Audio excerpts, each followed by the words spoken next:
Trump quebró en los 90 y su amarga experiencia entonces ilustra su plan para los Estados Unidos hoy. Do the interview with somebody else. Really. Yeah, you don't need this. Do it with somebody else. A principios de los 90, Trump cogió por costumbre irse de las entrevistas cuando le sacaban el tema de sus deudas y fracasos empresariales, de los cuales tuvo varios: el Trump Taj Mahal, el Trump Plaza, el Castillo Trump. Todos proyectos adquiridos y desarrollados con deuda quebraron en esos años, un periodo que Donald recuerda como uno de los más duros para la economía de los Estados Unidos. Cito al actual presidente: si recuerdas el comienzo de los años 90, salvo, diría yo, 1928, no hubo nada ni siquiera parecido. Las condiciones a las que se enfrentaban los promotores inmobiliarios a principios de los 90 fueron casi tan malas como las de la Gran Depresión de 1929 y mucho peores que las de la Gran Recesión de 2008. 2008 no es ni comparable, decía Donald. Pero no solo el sector inmobiliario lo pasó mal. Los años 90-91 fueron de fuerte recesión económica, una crisis que, aunque hoy es apenas recordada, marcó al bueno de Donaldo. Demasiado crashing para superarlo, diría él. Had a tremendous run, and all of a sudden, 1990 hit, and I remember there was an article, "Welcome to the 90s, Donald," but 1990 hit, and the economy was crashing, and the banks were crashing, and everything was crashing. Quizás el único que recuerda esta recesión es Matthew Klein, primo de Calvin, quien en 2016 escribía un largo artículo para el Financial Times compartiendo que el comienzo de los 90 fue realmente malo, una crisis que en cuanto a contexto ofrece muchísimas similitudes con el momento actual de la economía, y una de la que eventualmente se salió gracias a dos factores: una política monetaria favorable por parte de la Fed y un milagro tecnológico que incrementó la productividad y lanzó el crecimiento de la economía: Internet. Curiosamente, el futuro jefe de la Fed, Kevin Warsh, llega con el mandato de imponer una política monetaria favorable y es un firme creyente en el potencial de la inteligencia artificial, que en su opinión puede tener un impacto en la productividad un orden de magnitud mayor al que tuvo Internet en los 90. My bet would be that we're at the early innings, but the relative growth of the United States at the cutting edge of this productivity wave relative to the rest of the world will gap out even further in the next 5 years. Kevin estima que en los próximos 5 años, gracias al avance de la IA, el crecimiento de los Estados Unidos va a alcanzar cotas nunca antes vistas. Y quizás es casualidad, quizás no, pero recientemente esta idea de que los próximos 5 años pueden ser los últimos años de tu vida en los que puedes ganar dinero se ha hecho viral. So there's a very interesting theory out there that I want to share with you. And the theory says this: you've got about 5 years left to get rich. Because once AI gets good enough to where anyone can make anything, if you don't own some part of that future, you'll never own anything at all. Tenemos, por tanto, una crisis de crecimiento similar a la de comienzos de los 90. Un presidente en Estados Unidos con un plan forjado en dicha recesión. La promesa de un milagro tecnológico comparable a Internet. Una Fed que se compra ese milagro y la tesis de que tienes 5 años para ganar dinero antes de que sea imposible. Uno de estos se equivoca. Y si no aciertas quién, puede que pierdas más que 5 años. Así que dale like si cuando te pregunten ¿qué tal Bitcoin? Ahora dirás que está crashing y veamos quién se equivoca.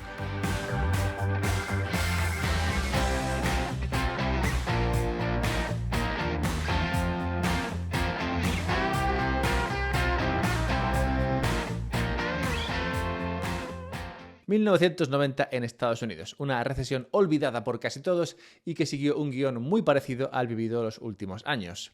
Así describía el señor Klein la situación en 1990. Gracias a la potente combinación de innovación financiera, desregulación y grandes entradas de capital procedentes de Asia, los tipos de interés en Estados Unidos cayeron de forma drástica.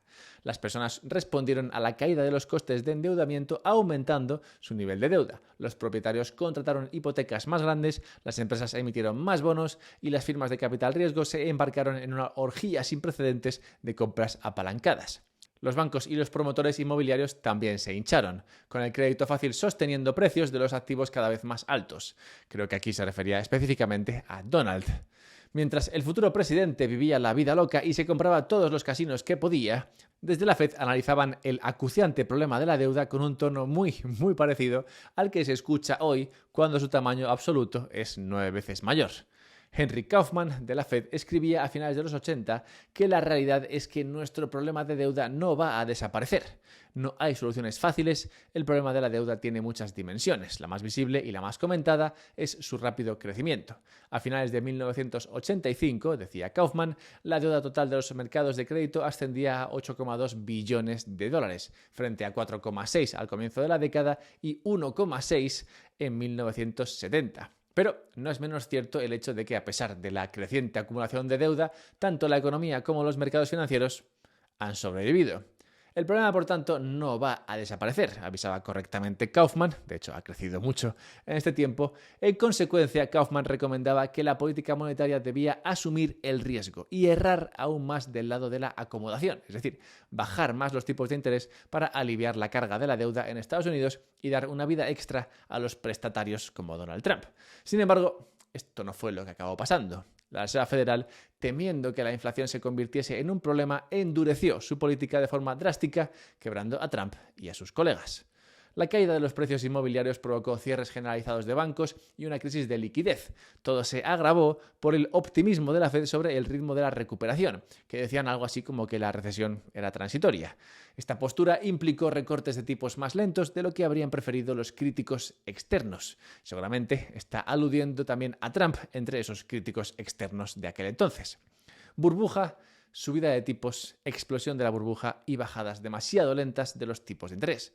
Muchas similitudes entre el contexto que rodea la recesión de 1990 y la situación actual. Pero entre todas ellas, la más chocante es que la crisis de 1990 fue la primera cuya recuperación se produjo sin crear empleo. Por ello la llamaron la Jobless Recovery, una recuperación económica con menor empleo que se consiguió gracias al avance de la tecnología, justamente lo que estamos viviendo hoy.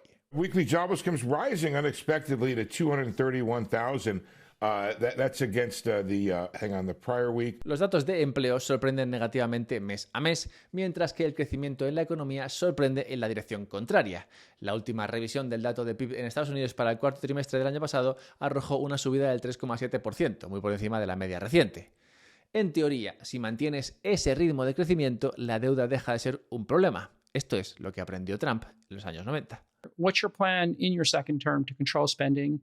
Can you get it under control? Well, the biggest thing I think is growth, because we can grow our way out. Crecer más que la deuda. En esencia, lo que planteaba en los 90 otro miembro de la Fed, Benjamin Friedman, sin parentesco con Milton. Un periodo suficiente de crecimiento económico rápido y sostenido, decía Benjamin, podría reducir fácilmente la ratio de endeudamiento total de la economía de vuelta a su rango histórico, no reduciendo el numerador, esto es, la deuda, sino aumentando el denominador, esto es, el tamaño de la economía. Pero ¿puede la inteligencia artificial traer un crecimiento tanto mayor que Internet para enfrentar así el mayor tamaño de deuda hoy y los déficits que existen en Estados Unidos? Pues Kevin Warsh cree que sí. My guess is this is the most productivity enhancing wave of our lifetimes, past, present, and future. The way I think about it is the cost of curiosity is now zero. La IA reduce el coste de la curiosidad a cero.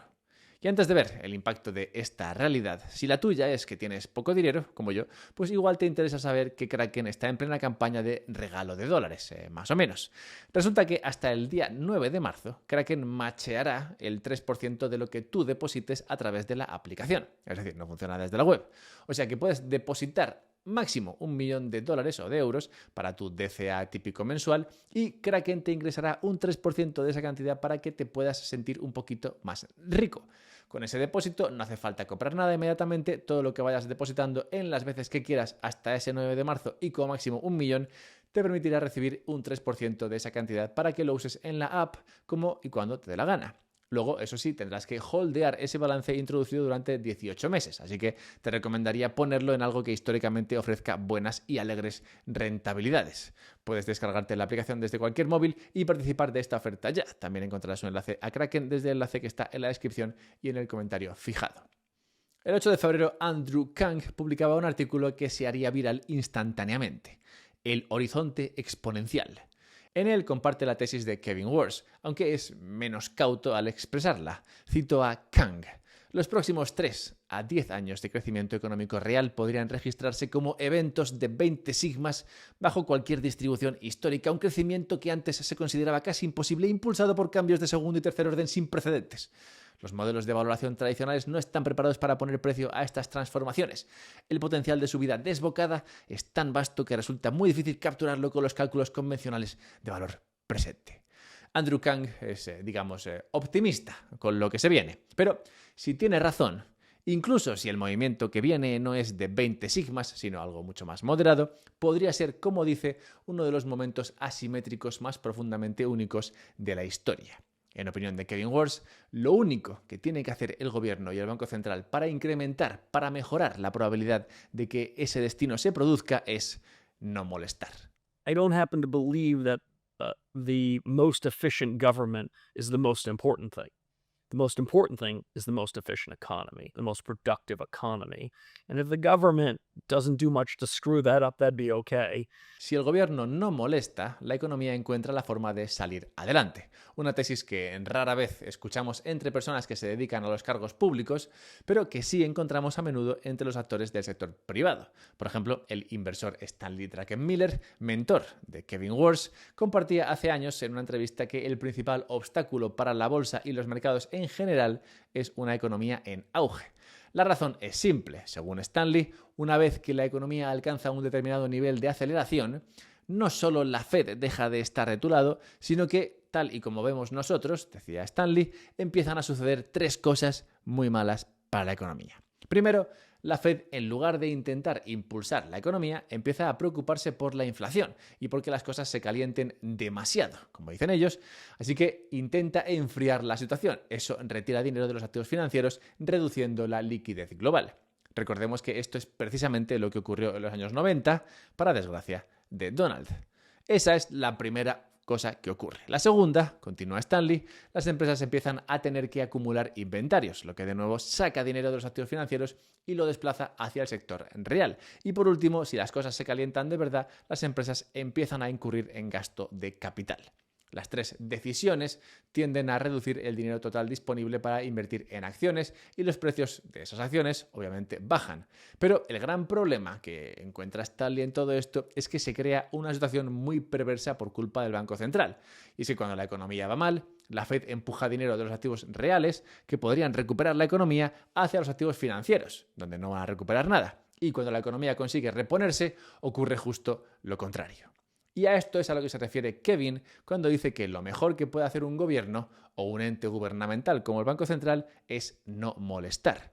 Así que tenemos que el gobierno quiere crecimiento como vía de escape a la deuda. Well, the biggest thing I think is growth, because we can grow our way out. Por otro lado, el Banco Central está dispuesto a no impedir el crecimiento y calentamiento del mayor multiplicador económico nunca antes visto. This is the most productivity enhancing wave of our lifetimes. Así que con este combo podemos ver ese crecimiento sigma 1000. Pues si hay una posibilidad, aunque remota de que así sea, el único movimiento sensato, en opinión de Andrew Kang, sería alargar el horizonte temporal de tus inversiones. Y es que preocuparse por las burbujas es una tontería en ese escenario, ya que estamos muy cerca de la singularidad. ¿Y cuánto pagarías por una opción call sobre la mayor creación de valor económico de la historia?, se pregunta Andrew. Pues esta premisa nos devuelve a la idea de que tienes 5 años para hacerte rico. Una tesis que popularizó Elon Musk en una serie de entrevistas en las que planteó que la inteligencia artificial crearía tanta riqueza que trabajar no sería necesario. Think it's going to be some sort of a universal basic income thing? Do you think there's going to be some other kind of solution that has to be implemented? Working will be optional because you'll have robots plus AI and we'll have, in a benign scenario, universal high income, not just universal basic income. La lectura que hacen de estas declaraciones de Elon es doble. Por un lado, estiman que debido al crecimiento de la IA, todo el dinero irá a la inversión en capital, es decir, a la inversión en esta tecnología y no a remunerar el empleo, una tendencia que se está acelerando en los últimos años. Por ejemplo, Amazon ha anunciado recientemente que reemplazará a 600.000 empleados con robots. Por otro, se plantea que la capacidad de crear un negocio que mantenga un buen margen será prácticamente imposible en un mundo donde la IA puede replicar todo casi de forma instantánea y a un coste prácticamente nulo. Por eso, la conclusión es que tienes 5 años para crear riqueza antes de que te conviertan en un vasallo con una paguita. Un escenario poco amable y, a mi entender, equivocado. Sí, Estados Unidos va a intentar crecer por encima de su deuda, sí, va a tener toda la ayuda del Banco Central, pero no, la inteligencia artificial masiva no cambia el hecho de que el valor sea subjetivo, algo que Elon nunca llegó a aprender. Lo que sí cambia es que en un mundo más productivo, donde lo digital es infinitamente replicable a bajo coste, lo escaso tenderá a ser todavía más preciado. Y quizás, el único activo digital escaso, lo más preciado. Y antes de cerrar el mañanero de hoy, déjame recordarte un par de cosas. La primera, que hay una newsletter y te puedes suscribir a ella, y si lo haces recibes un mail. No todos los mails son tan buen rolleros como el vídeo de hoy, pero muchos son muy buen rolleros. En el siguiente voy a tratar la cuestión de los bonos al portador, que parece un poco así de antaño.